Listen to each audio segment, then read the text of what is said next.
right, Vince. This one was the one I was looking forward to. This was the one for me, Vince. This was it. This was the one that I waited my whole entire childhood to see. The third film here, for me, this was it. It was just exciting. I could not wait. And the best part about it was when episode 1 came out, my son was just born, my son Brandon. So he didn't get to see episode 1, and he didn't get to see episode 2. But this was the first one I actually got to take him to. So it was really exciting for me to be able to see a Star Wars film with my son. You know, according to George Lucas, this was the last Star Wars. This was all we were ever going to see of Star Wars. There was never going to be another Star Wars movie produced, never made. You remember him saying that?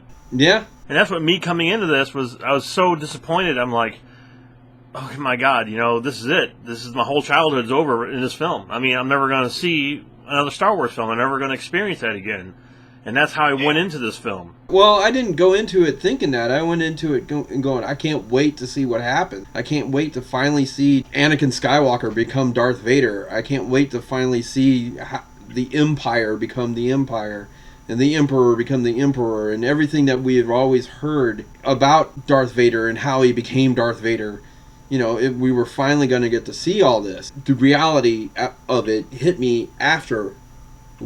You know, it was like after I saw it, then it was like, that was great.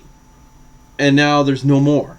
Okay, first of all, as I was said on episode 2, how terrible that opening was. I liked episode 1 opening. It was really exciting. It was fun. Episode 2 opening was one of the worst openings to a movie ever. And this one just blew me away. Yeah, it was fantastic. I loved seeing the space battle and seeing these two massive ships going side by side just like pirate ships. And then just masses of droid fighters and what eventually would have probably been X-Wing fighters and TIE fighters and things. I had my problems with the first film. I had my problems with a lot of problems with the second film. This one was Star Wars. This was Star Wars for me. This is what made me fall in love with the Star Wars films. It gave you finally the feeling that you had from the original trilogy. You finally started to feel that, where the other two movies didn't. They're Star Wars, but they didn't feel like Star Wars.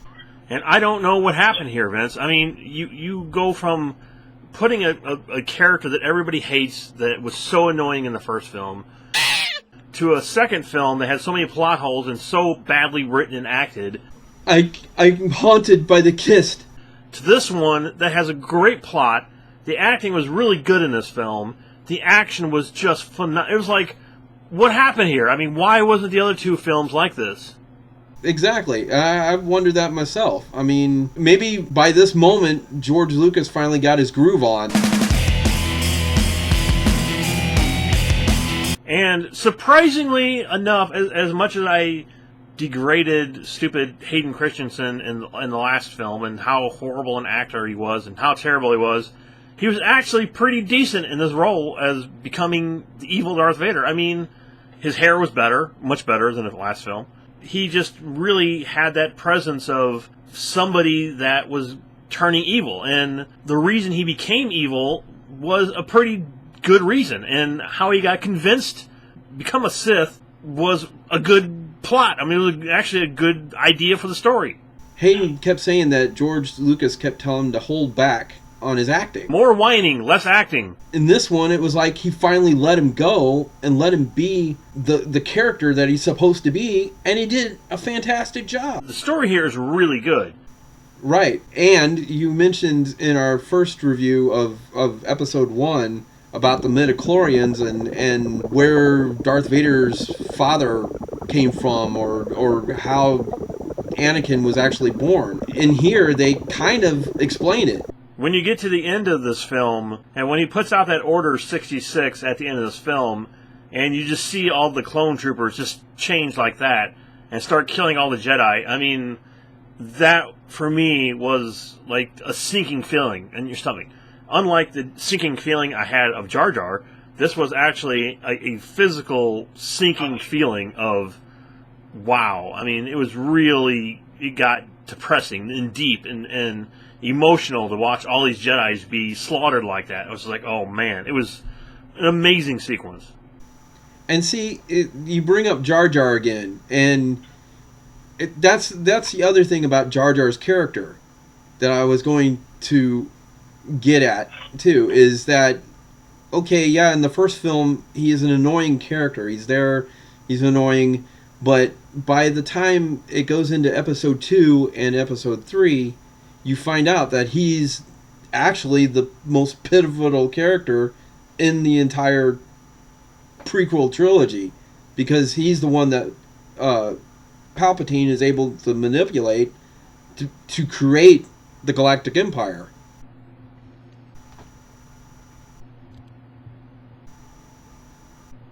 He's still stupid. Oh my gosh. And when I was a teenager, I don't know where I heard it from, I don't know who I heard it from, but I knew that Darth Vader became Darth Vader in a volcano. That's all I ever knew. And I knew that from Return of the Jedi, or from Empire to Return of the Jedi.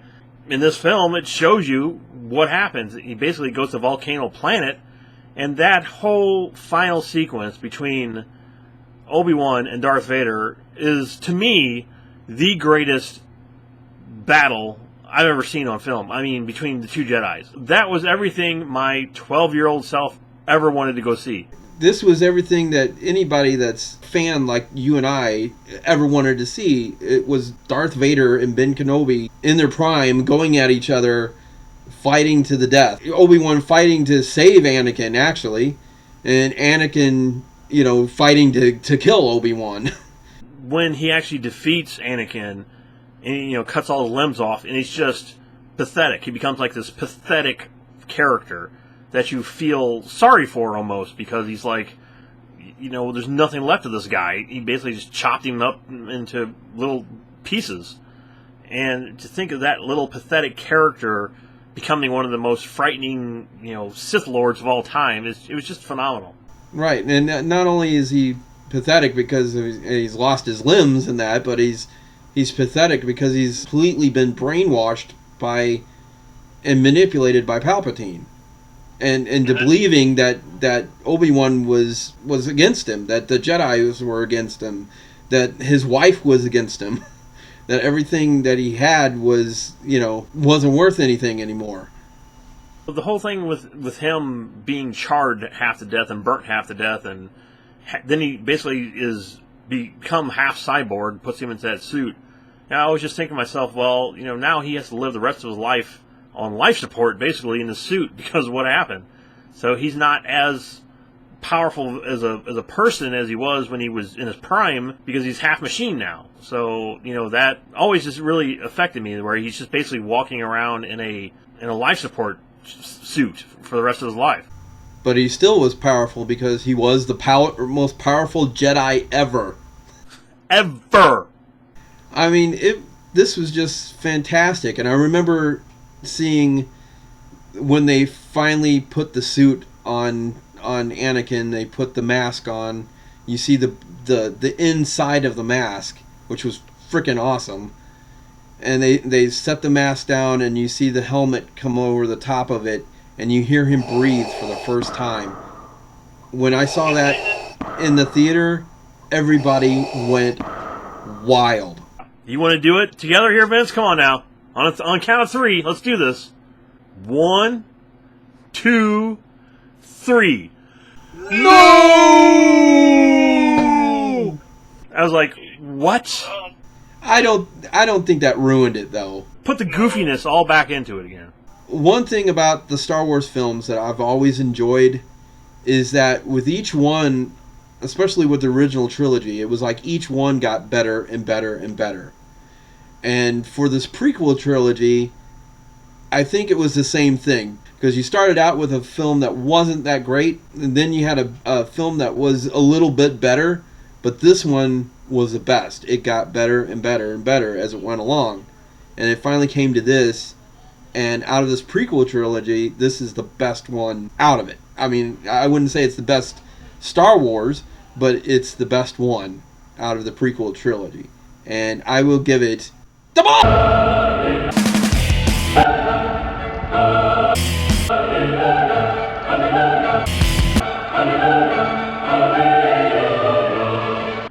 loved everything about it, and I would also give it the ball!